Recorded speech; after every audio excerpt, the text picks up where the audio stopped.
হঠাৎ করে আমাদের কাছে খবর আসে যে আমাদের যে ভদ্রেশ্বর গোল্ড কাপের আমরা আয়োজন করেছিলাম, তো সেই ভদ্রেশ্বর গোল্ড কাপ আমাদের কালকে লাস্ট কোয়ার্টার ফাইনাল ছিল, যে কোয়ার্টার ফাইনালে চার্চিল ব্রাদার্স এবং মোহনবাগান প্রতিদ্বন্দ্বী ছিল।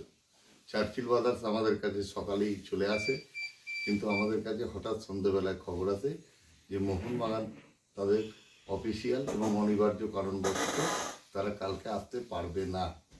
তো আমরা বর্ধমানের আপামর মোহনবাগানি যারা মোহনবাগান সমর্থক, তাদের প্রতি খবরটা তাদের ঘরে পৌঁছে দেওয়ার জন্য আপনাদেরকে এত রাত্রে বিরক্ত করেছি। তাদের বদলে আমরা চেষ্টা করেছি যে প্রাক্তন মোহনবাগান প্লেয়ার প্রীতম কোটাল এবং মোহনবাগানের ক্যাপ্টেন অরিজিৎ বাগুই, এরা সবাই কালকে একটা টিম করে আমাদের বর্ধমানে আসছে, যে টিমটার নাম young United football coaching centre, Kolkata.